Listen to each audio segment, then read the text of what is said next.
I'm life and confidence coach Dianna Leeder, and this is my podcast, the Crave More Life Roadshow. It's here we talk about emotional hits and lovingly kicking our own asses to get through them. Just so you know, it always comes down to being your beautiful, sassy self, living and loving from you, no matter what. So join me to hear about the healing journeys of other women, and you just might become a DIY ass kicker too. Hey DIY ass kickers! Today I have Donna Blevins on the show. Donna Blevins is an international professional poker player and a 6'5" powerhouse. And I gotta tell you, the powerhouse part I can definitely attest to. Donna candidly shares her intimate story of turning losses into wins by accessing wisdom within her mistakes.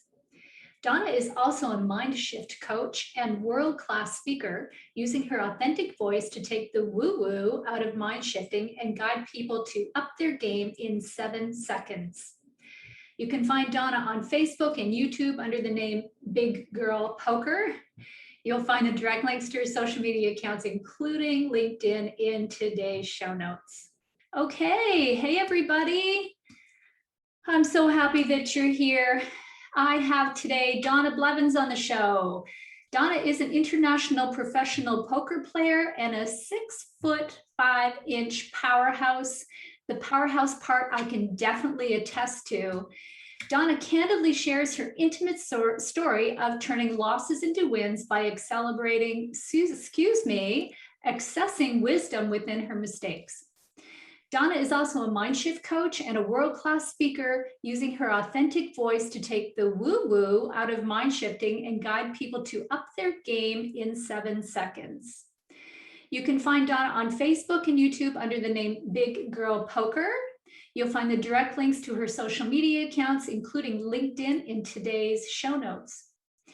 I'm Dianna Leeder, host of the Crave More Life Roadshow podcast.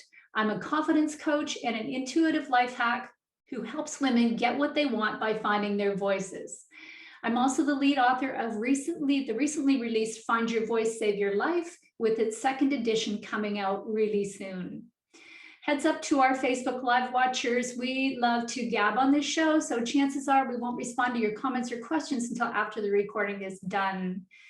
This amazing woman with me, Donna Blevins, is someone that I'm really looking forward to sharing some woman talk with.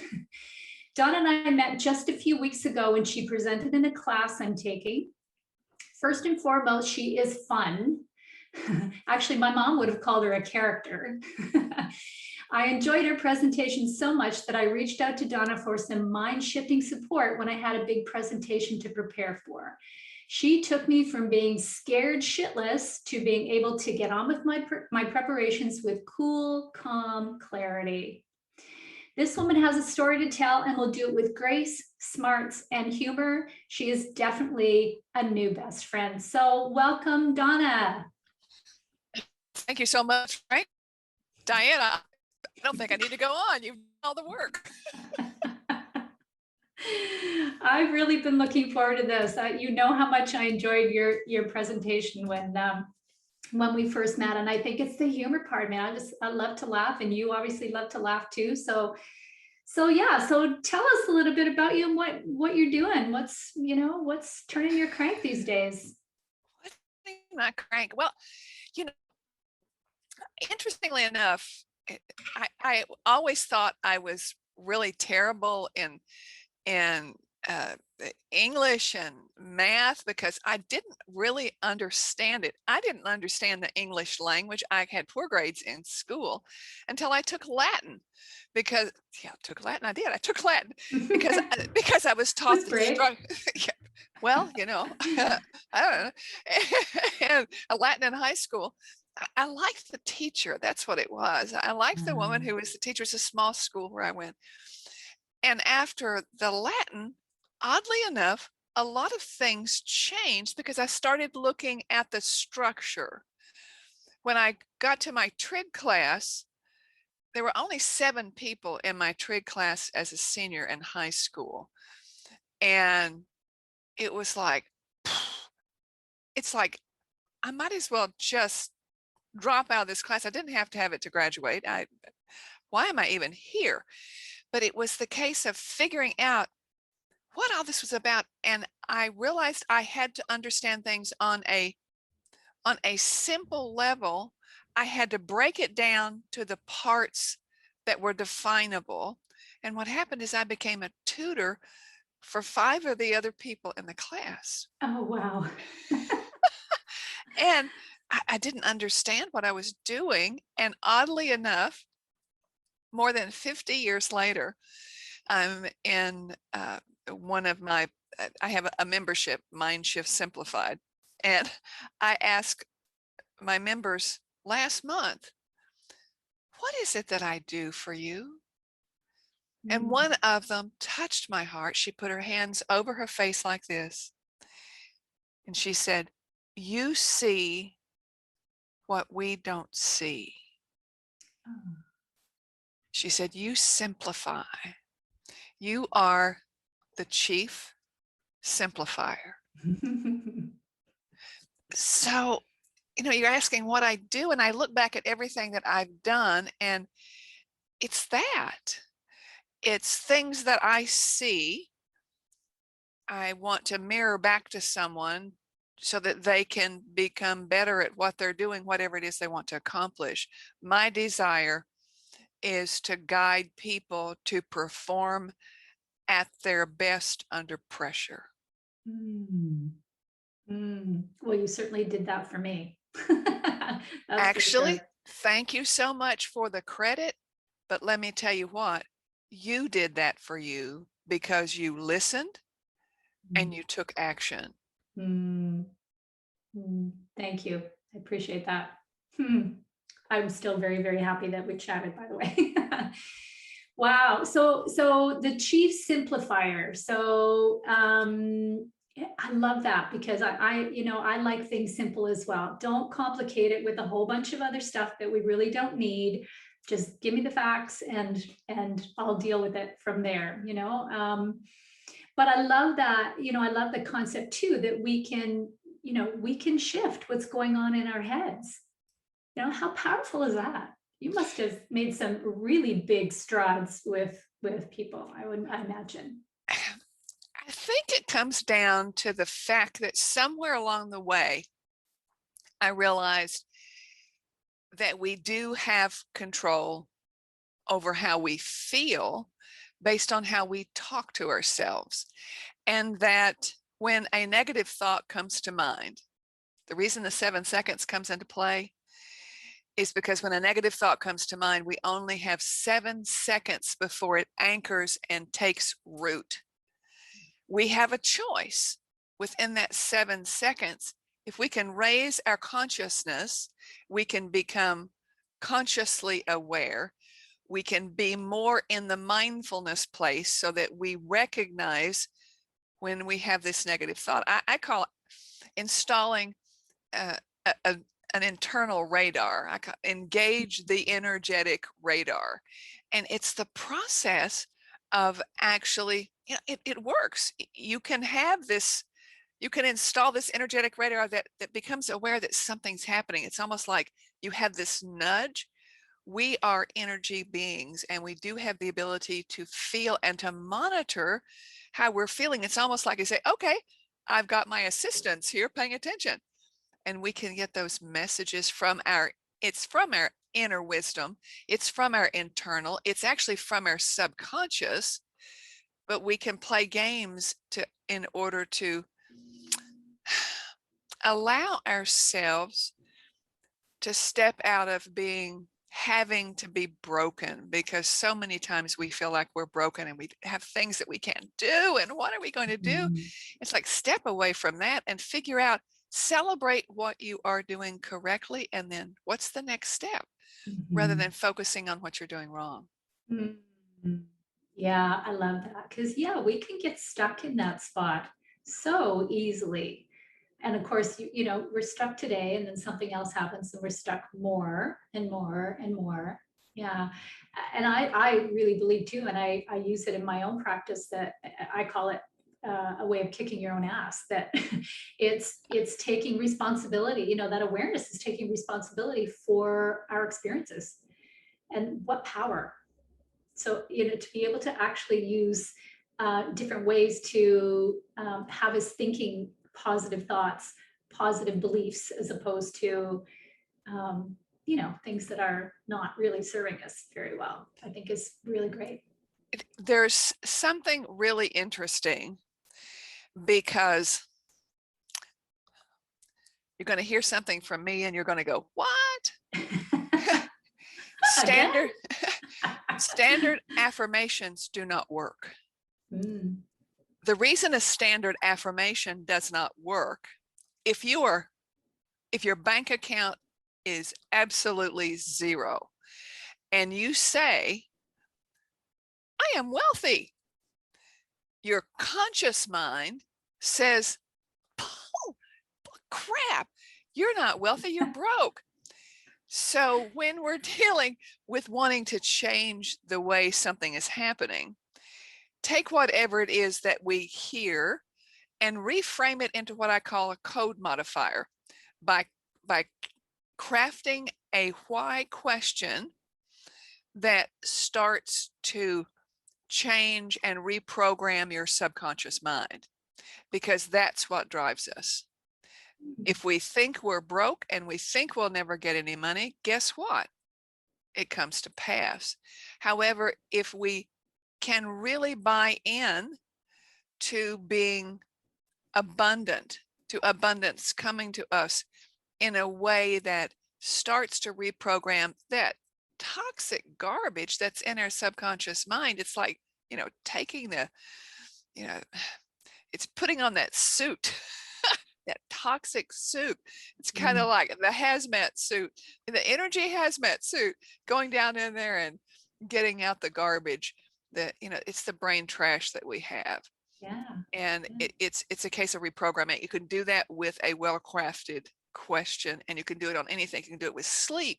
You can do it with anxiety, stress, fear of making a sales call on a phone. Anything, you can craft questions to ask yourself, and you want to ask them before you go to sleep at night. Have 3 or 4 questions that you're working on. Don't try to do it wholesale changes, by the way. It doesn't work. It's just one simple thing at a time. So focus on that. When I first worked with one of my coaching clients who was having trouble with insomnia, he said it was terrible. And he has one of those watches that tells him how he moves at night. Mhm. And he contacted me and he said, look, this is terrible. I'm really having problems. I'm in bed 11 hours, but I'm not getting any sleep. And I said, first, if you're in bed 11 hours and you're not sleeping, get up and go do something else. But regardless. And he said, those why questions that we worked on something else, can you help me put some together? And I said, what's the issue? And he was talking about, I can never go to sleep. I said, okay. Why is it so easy to fall asleep? Why am I falling asleep so easy? And I said, what else? And he said, well, I'm restless. Why am I so rested? Why am I rested? Why am I sleeping in peace? Questions that would say what you really want to have, and they have to be really short, because when you're reprogramming your subconscious, you can't make them complex. It's like, have you ever had somebody say, okay, what are your questions? And they ask you 4 questions and you don't know which one to start with. It's the same thing with their subconscious mind. Pick what you want to change and start crafting that word. So what would the question be for that example that you gave about wanting to be wealthy?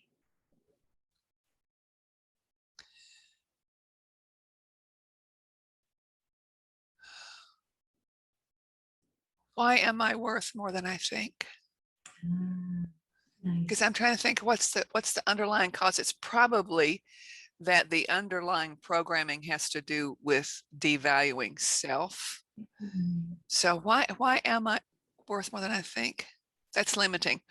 Why am I so worthy? Make them simple. Every time I craft a question, you go, is there a block there? Is there something that's limiting it? It's like if you're planning on having over 100 people in an event, if you say, I want to have at least 100, the subconscious mind hears the least, and it hears at least. So you will have less than 100. If you're programming yourself and your language, because we are a product of our language. If you're hoping, if you're wanting, if you're desiring to have an attendance well above 100, I'm going to have 100 or more. And it's a recrafting, simple changes like that.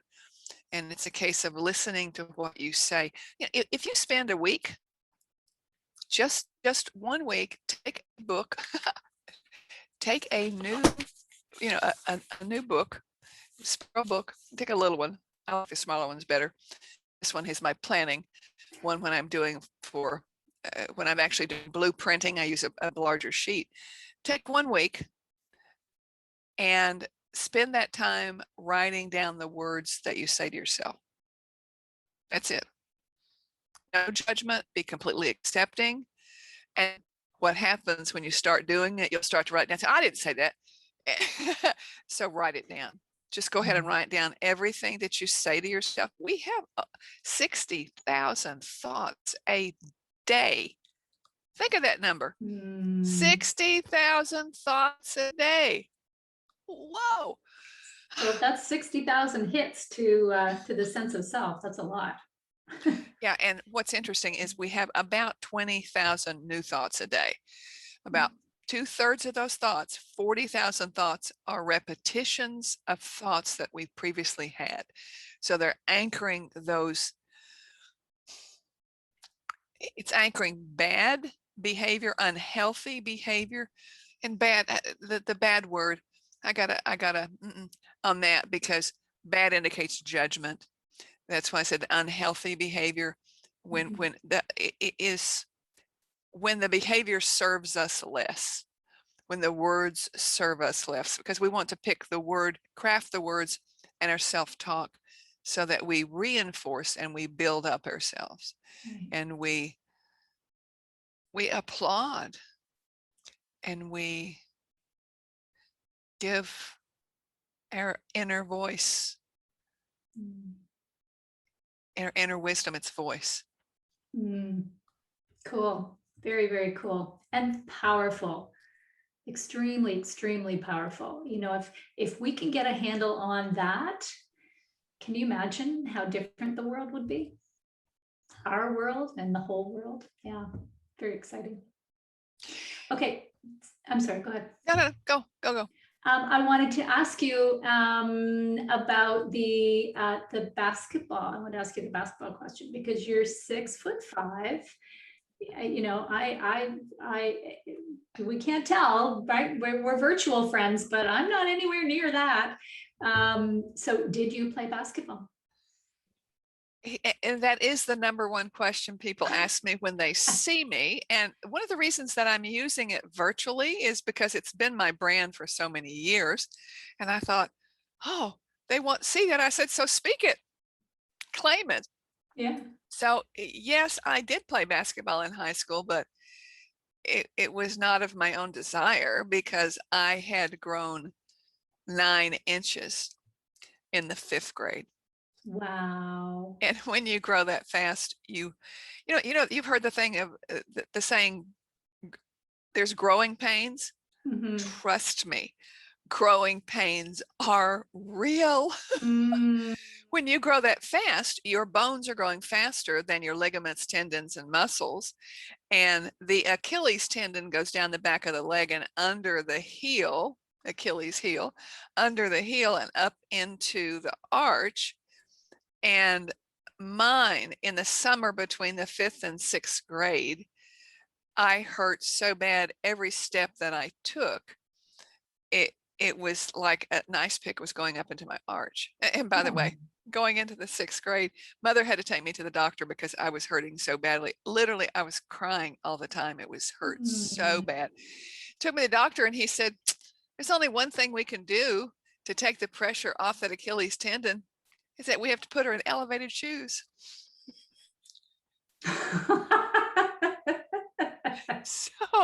So by the time I got to high school, and high school was grade 8 through 12. There was no junior high in those days.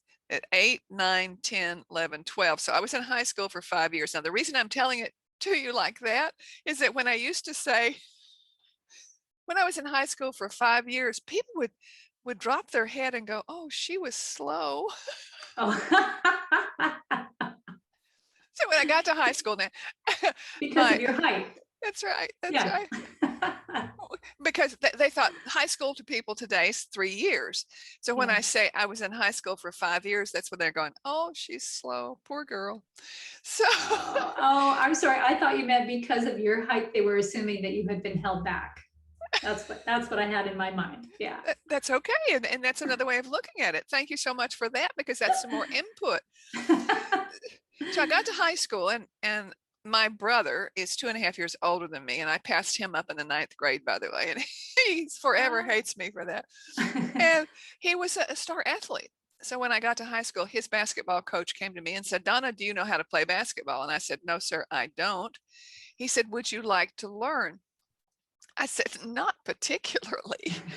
No. I mean, I couldn't walk across the floor without stumbling. He came back 2 weeks later, and we did not have a girls basketball team in high school until I got there. And he came back 2 weeks later and he said, "We have your team." And so for the 5 years I was in high school, remember, 5 years, I played basketball, but I was such a poor basketball player. I would shoot, because by the way, I couldn't dribble, so I would hold it over my head. I had a two-handed overhead shot, hold it over my head, try to take it away from me. And I would shoot and I would miss, and I would shoot and I would miss, and I would shoot. And finally, it would go in. At the end of every game, I would say, "Oh, why am I such a poor basketball player?" Mm. And I kept asking that every year. Why did I miss so much? Fast forward 20 years to 1987, and I was on Our Magazine with Gary Collins, a daytime talk show. And they reached me in Florida, and I flew back to Hollywood, California, because they needed someone that would be, and the height difference between Gary Collins, who's a little over 6 feet, and Kareem Abdul-Jabbar, who's 7'2". And he was one of the star basketball players. He had been a significant force in the 70s and 80s in basketball. And I went into the green room before the show, and guess who asked me that question? Kareem asked me the basketball question. It was the first time I just stood up straighter. And I told him, I said, "Well, I wasn't really good," but I told him the story I just told you. And he said, "What was your average score per game over those 5 years?" And I told him, and he threw back his head and he started laughing. I was humiliated. I dropped my head. Kareem is laughing at me. And he said, "Do you know Magic Johnson?" And I said, "Yes, sir." He said, he's had an average of 23 points this year. So he's the most valuable player this year in basketball, professional basketball. And I had a mega mind shift, a moment of clarity that has changed my life forever. I said, do you mean that my 36-point average per game over those 5 years meant that I was a good basketball player? And he started shaking his head. He said, "No, you were not good."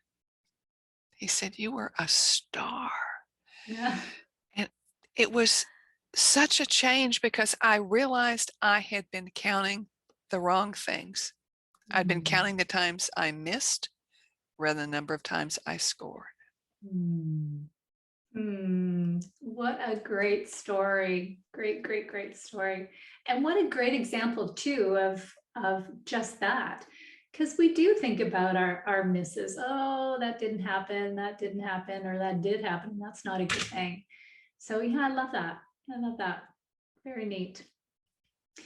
So let's jump to poker. I am fascinated with you, with your work, like with poker, but the way that you use your mind shifting techniques with poker players and with yourself. Yeah. Thank you, because it's the process of shifting the way I think has been huge process for my own game, because I came across poker in 1996. Oh my goodness, that's a long time ago, isn't it? And we had a real estate company, and I was the management broker for the U.S. Department of Veterans Affairs in 5 counties, taking custody and refurbishing properties the VA had acquired because of the foreclosure process. And I took custody of 257 properties in one day when I took over 5 counties, and it was off the charts stressful. I was working 7 days a week, 18 hours a day, if I even got up and had a nap.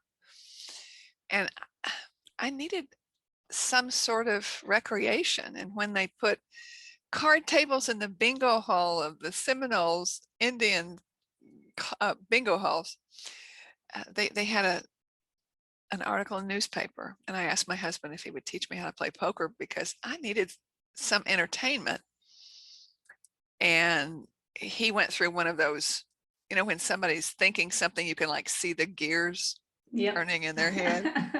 And I could see that he was thinking, oh, it's a guy's game. But then if she learns how to play and she likes it, I'll get to play more. And I didn't care if he played poker. There just wasn't any opportunity for him to play. And he taught me to play. And by the way, we had a deal. And that was, we had an agreement. If he's going to teach me how to play poker, he could never soft play me. He had to play me in a game as if I'm someone else, and that he wants those chips that are in front of me. So you have to do that. That's the only way I can learn well, is if you play your best game. That's how training works the best. And I'm in a hand, I can remember the hand, I hadn't been playing long, maybe it wasn't even a couple of months, just casually. And I'm in this hand and I'm looking down at the cards. Now, mind you, I have cards in my hand. And I'm thinking about this contractor that I had been dealing with, and the things that I've been dealing with today, yesterday, and with something, yeah, that other contractor in it, the one that's doing the roof, and I hope he does that. And oh, I'm thinking about what I've got to do tomorrow. I have to send out some more specifications to get some bids. And all of a sudden, it was as if the poker god, if there is one, it's divine, is what it is, tapped me on the forehead, and I heard a voice. I remember that it was a voice in my head. It was my inner wisdom that was saying it. It said, there's only one thing that ever exists. It's the hand you're in. Past cards are folded. Future cards are never here. The only thing that matters, the only thing you can play, is the hand you're in, the cards you have. That's the only thing that ever exists. And it was life-changing for me. It was that when poker saved my life, because I went to that point of realizing the true importance, the primary importance of mindfulness. And that has been life-changing for me. I can't imagine. Yeah, that's a good one too. I mean, really, who'd thought that poker could save your life? But clearly it did. That's awesome. Very, very neat. So in terms of poker, like how do you is it teaching those mind shifting techniques? Because I do not know poker. I know a little bit about, well, I think actually we had this conversation before about, I know that aces are high. Well, maybe they're not. But otherwise I know nothing. But I'm fascinated that, you know, you're there and you are, I can picture you sitting at a poker table, just, you know, being in total charge of yourself, those cards, the whole bit. And I love it. I love to think about that. Is that a fair?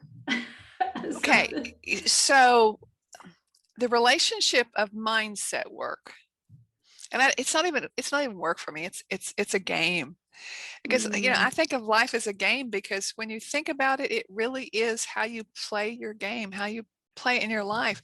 So you're wanting to know, how in the world does mindset work come into play in relationship to poker? Okay, poker is indeed a card game played by people, but it is most importantly a people game played with cards. The Explain cards, that one. think about that one. Now the cards come into play. Luck come into play about 30% of the time. That means, you know, there's 30% of the time we don't have any opportunity, but it's a people game. And the first person that you deal with is yourself. Poker is an astonishing place where it's a finite universe, because the only people that exist in reality in your game are the people at your table. When I was in the World Series of Poker Main Event Championship in 2007, there were 6,400 players who entered into that tournament. Now think about that. In order to go high, I've got to beat all those players. No, you don't. You only are playing with the people at your table. And poker has this beauty of being what I call it's the universal equalizer, because regardless of your physicality, regardless of anything that you're dealing with, when you sit down in a tournament, everybody gets the same amount of chips. Everyone is equal. And one of the things I learned was that when I go to the table, I've learned how to do it in a way is I go to the table early when I have the ability to do that. I take my seat, and in my mind, they're coming into my environment. This is my room. This is my game. And having that mentality of owning that, and people come in and, hi, come on in, welcome. Hey, how are you? Good to see you. And if I happen to know their name, I say, hey, Frank, come on in. Well, it's been a while since I've seen you. When it's in a big tournament, and this is something that people have now started to do after I suggested this 15 years ago, by the way, and I like to claim, and I will claim being the author of this, is that on multi-day tournaments, because of the impact of the internet, you'll have a list of, they always do seat changes from one day to the next. You don't end up at the same table.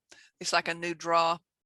So you have a new environment, and you will have a list of who you're going to be sitting there with. So you go do your research about those people. It's just like doing research if you're going to make contact with a company. You go it's called vetting in the business world.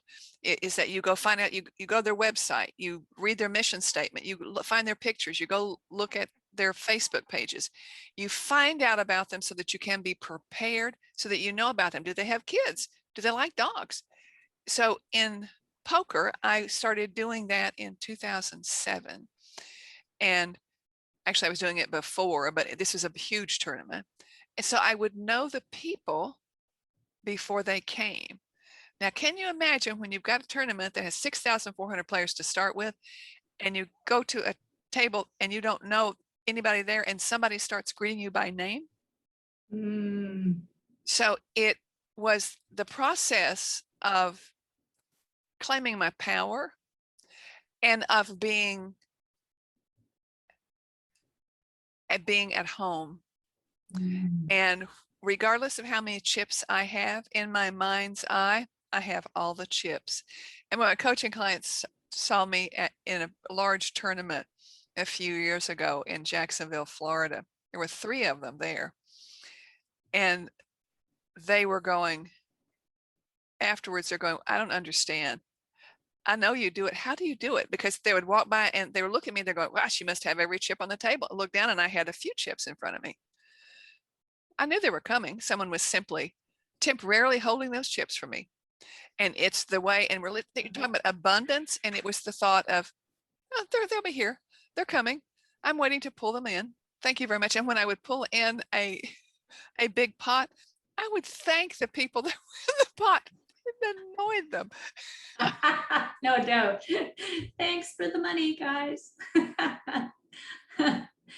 Wow. Oh, that's fun. Yeah, I can see you owning that table. That's the vision that I have in my mind since you started to talk about poker. That's it, exactly. So I know that you have a story about looking up at the clouds and saying that you want it out of there. So tell us a little bit about that.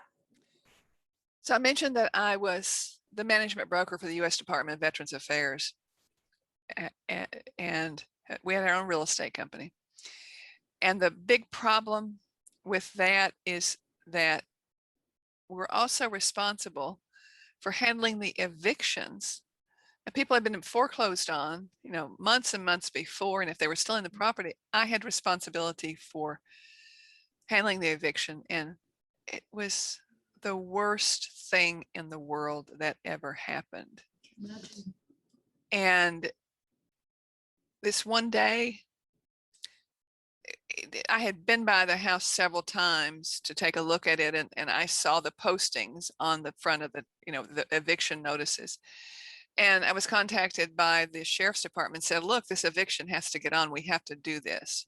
Because the eviction had been canceled several times before because, frankly, I wanted to be sure they were out. I'm driving into that eviction, and it was a day of the clouds were so, the storm was coming, and it was almost like the clouds were following me. That's how I was feeling. I would turn, it was like the clouds were following me. Have you ever had somebody come in to the room and you'd see these black clouds over them? That's how I felt. Mm-hmm. You've ever experienced that as well? I have, absolutely. And so I got to this property. I was about half a block away from the property, and there was a car pulled out of the garage, backed out and went away. And I drove up, and I'm standing in front of the house. And at 9 o'clock, I'm to meet the deputy of sheriff, the sheriff's deputy there, and a crew. I had a crew of 6 people anytime we did an eviction that I absolutely detested. And I waited for the deputy, and I said, are you sure that this is the correct address? The yard had just been mowed. The house looked beautiful. And he said, no, this is the correct. He said, look, let's go to the front door, and there's the, all of these, the notices that are posted. And he said, and I said, but the house, everything is in order. He said, we have to do this today. So I'm trying to pick the lock, and, you make sure no one's in the house. And I have, I was actually trained as a locksmith, and I'm so upset. I'm shaking. And he said, just drill it. We have to get on with it. And so I pulled out the drill and drilled the lock, opened the door, and I was almost in tears. The house was well kept. I walked through the house, and it was apparently looking in the closets. It was a single mom and 2 children. And we had to put everything in the house out to the curb. And it was so awful. And I pulled money out of my pocket, and I sent the guys to get the crew I told them to go get boxes, good boxes, and get him some plastic crates, just good stuff, and get a cooler, get some coolers so we can put the stuff in the refrigerator and the freezer, get several coolers for that. Literally, the crew, it took about 6 hours to get everything out to the curb. And I am absolutely mortified. And I'm sitting there looking at this, and the storm's coming. And I pulled out some more money, and I said, go get tarps so you can put it over their belongings. And as I'm standing there, It started raining so hard. I looked up at the clouds and I said, I want some way out of this. I have to get out of this now. I can't do this anymore. And you've heard me say, be careful what you ask for, because next week I was served with a notice by U.S. Marshals, and the specifics of it are unimportant. I ended up, since I was the broker of record, I'm responsible for everything that every agent does, and the buck stops here. Whatever they do, I'm responsible for. Mhm. So I am a convicted felon because I asked for a way out, and the universe said, oh, you want a way out? Click, we'll get that taken care of. So I pled to a white collar felony because I didn't want to go to prison. And I didn't want to spend tens of thousands of dollars in a jury trial. And I had no idea the ramifications of being a convicted felon. Wow. But I asked for it. I asked for a quick way out. And the universe said, oh, you weren't specific. Here, you can have it. So be careful how you ask and what you wish for. Wow. Wow, that's amazing. So yeah, it was too vague, right? I just Wow. wanted out, and Yeah. it's interesting because I am so grateful for that to have happened, because the stress was and it was interesting. I had just come across poker at the time that this happened, and it was like poker ended up being my salvation at that time, because when everything else is destroyed in that part of my life, and I can still step to the table and perform at my best under pressure, the poker was a gift for me. And I had been looking for a way out, and I loved what I did. I loved what I did because I could help people. We helped 203 people, families a year, buy a home when they'd never been able to buy a home before. So it was really important to be able to help people get into their home. Yeah. But it was devastated, and I wanted out. And I asked to get out, and it was a blessing to get out, because I'd probably be dead from stress. If it weren't for the poker and it weren't for the felony conviction, I'd probably be dead from stress if I hadn't gotten out of that situation. Yeah. Wow. Great story, Donna. And and a really good lesson. Absolutely. So we don't have a whole lot of time left, and I really want to hear about your new program that you have going on. Can you share that with us? I will. I had been doing a mini course, a master class, a 2-hour master class in the end of starting the last half of 2020 on mind shifting, a mind shifting deep dive. And it was phenomenal because I hadn't done one in a long time on the internet. I had been doing individual coaching, but I thought I wanted to get this out to multiple people. And I said, here, I'll do this for $11. It's a 2-hour program, and it was astonishing. I kept having people coming back and say, how do you do this mini course? I said, it's really easy, just masterclass, just do it. Finally, people said, would you please teach us how to do that? And I said, okay, I'll listen. So, okay. and since I'm the simplifier, I put together a program called Course Creation Simplified. And it's how to create the blueprint of creating the blueprint for your own masterclass, so that you get the brilliance out of your brain and into your bank account. Because that's one of the biggest problems people have, is that they think it has to be perfect. They think it has to be all done before you do it. No, it's just like getting out there and speaking it and doing it, because a masterclass in a series, and I'm talking about a series, not a different one each time, but doing it, repeating it and repeating it and repeating it, becomes your own research project. What is it that I am doing that's correct? What is it that people are really responding to? What might I be doing differently? And what can I do right now to be more effective? I would do that after action review every time after it. And what happened is it went into a 6-week program that I was doing. Then people said, well, we want something a little bit different than a 4-week program. Having done it 8 times, the masterclass. So this week, I'm actually launching Course Creation Simplified because I figured out how to, well, did I say I was the simplifier? You did. And it took me a while to do that too, because I'm going, okay, how do I put this down so it's like a plug and play? And so I said, okay, I actually did checklists of what I was doing so I could actually say, okay, this is what I do to do this. And I do it the simple way. And so I'm going to provide the checklist for that, and then a framework, almost like a fill in the blank framework for how to create a masterclass. Because I promise you, if you've got a multi-week program, if you have a 4-week program, you've probably got 8 masterclasses hiding in there. Because what a masterclass is, what a mini course is, it's frankly that juicy taste, that hors d'oeuvre of what you do and who you are. And just think about that.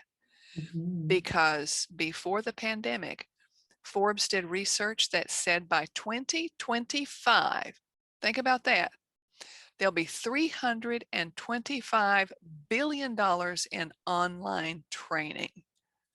Whoa, you want your piece of the pie? In order to do that, having mini courses, MINI, small morsels of what you do available on your website, available live. It's important to do them live several times because they morph, they change, they become better every time. It's practice. Practice doesn't make perfect. Practice makes permanent. Oh, I like that. Yeah, excellent. What was the link for that course? I have signed up, by the way. Thank you. I'm coming. I know a whole bunch of women that are joining too. Very excited about it. So tell us the link, please.